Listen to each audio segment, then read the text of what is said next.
C'est fini, c'est terminé. Le Toulouse Football Club remporte la Coupe de France 2023. Bonsoir Raphaël, comment ça va? Bonsoir, ça va très bien. Bonsoir à tous. Merci de m'accueillir sur votre émission. Eh ben avec plaisir. Donc rédacteur en chef du média, le Petit Lillois, est-ce que tu peux nous présenter en quelques secondes qu'est-ce que le Petit Lillois?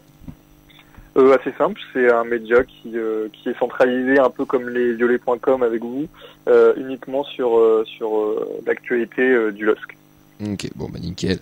Non, vous avez déjà reçu. Alors, c'était pas toi qu'on avait reçu, mais on avait non. On avait reçu. Ah ok, bon, Le nom m'échappe. c'est pas grave.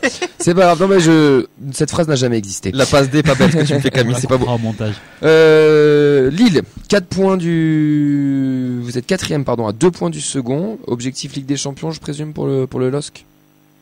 Oh, clairement, et les joueurs, le staff ne s'en est jamais réellement caché, même si certains se refusent à le dire. Mais oui, c'est clair que c'est l'ambition assumée. Niveau mercato, vous avez eu des mouvements importants ou pas au mois de janvier? Il y a eu l'arrivée à temps entendu du grand attaquant, mais il s'est malheureusement blessé pour sa deuxième apparition. Donc une fracture du péroné. Donc là il est absent il a presque fini sa saison. Et puis à côté de ça, il y a eu un défenseur central qui est arrivé mais très jeune et assez inexpérimenté pour remplacer Thiago Diallo qui est parti à la Juventus. Et Thiago Moreira qui est arrivé pour pallier la blessure longue durée de Cavaleiro pour une plus belle vie. Donc c'est 3 arrivées assez jeunes qui finalement seront pas très utiles pour la suite de la saison, mais plutôt pour l'année prochaine. Bafo Diakité, qui est un ancien pitchoun, un ancien de la maison, qui est chez vous et qu'on suit de loin, qui fait des bonnes prestats quand même à Lille. Il a été blessé un petit peu aussi, mais il a réussi à s'installer dans son 11 lillois, non? Ah, il est vraiment excellent, hein, vous avez tout dit. Dans ce rôle de latéral plus défensif, pour que Ismaili à l'opposé puisse déborder sur son côté, c'est très intéressant. Le problème forcément c'est que il était touché à l'épaule depuis l'Euro avec les espoirs l'été dernier, et puis finalement ça s'est mal remis et il a été contraint de passer par une opération en décembre dernier. Donc là, il revient, il commence à revenir. Là, il est en entraînement collectif depuis quelques semaines. Il a encore quelques périodes de soins, donc on ne sait pas trop s'il sera là. Il est très incertain. Mais oui, c'était un élément important du système. Comment tu juges toi la saison de Lille pour le moment dans cette Ligue 1 là, qui est un peu folle où dès qu'on gagne, on gagne 4 places et dès qu'on perd, on en perd 6? Elle est toujours aussi frustrante. Frustrant parce que on est excellent à domicile.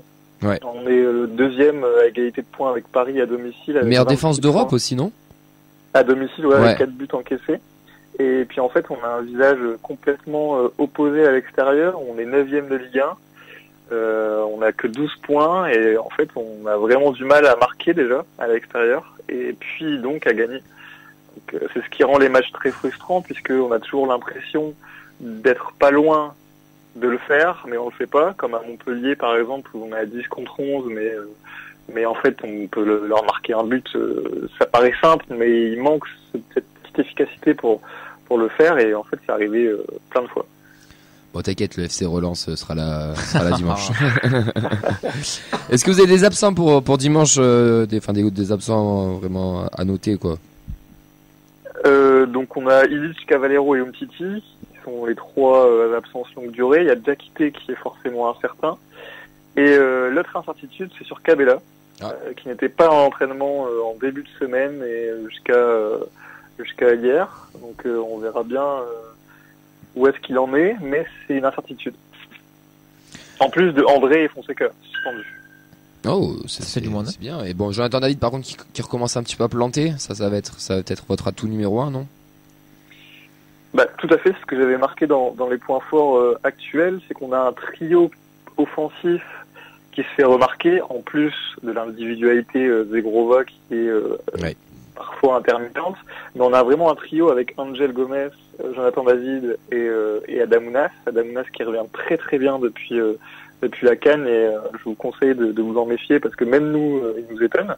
Et puis après, le duo qui est grands amis en dehors du terrain et qui aujourd'hui arrive à se trouver presque les yeux fermés, c'est Angel Gomez et Jonathan David, où je ne sais pas si vous avez pu voir contre Clermont et contre Le Havre, les buts similaires avec la petite passe de l'extérieur à l'aveugle sur David, où c'est presque la même occasion copier-coller, et en fait on sent qu'ils sont en faiblesse totale.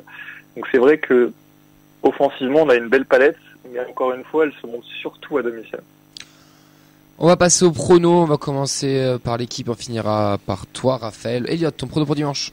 Moi je te suis pas sur le FC Relance, je vais dire 2-1 pour le TFC. Et pour les buteurs, je vais mettre peut-être Dalinga pour qu'il reprenne confiance.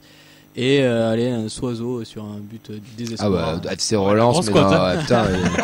Ok, bon. But du désespoir. Fred.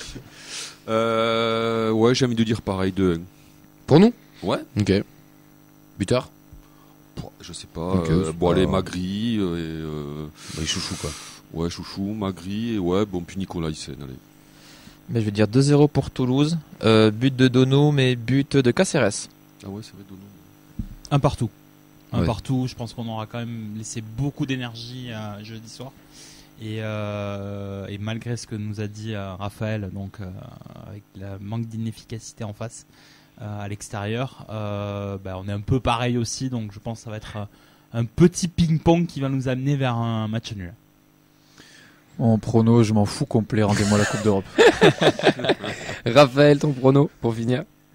Alors moi j'ai la Coupe d'Europe et j'espère pouvoir prendre une victoire aussi, donc 0-1, je dirais un petit but d'Adamounas. Bah, en tout cas, merci beaucoup Raphaël d'être passé avec nous, nous avoir présenté Lille. Tu seras présent au Stadium ou tu vas le regarder De loin. ailleurs?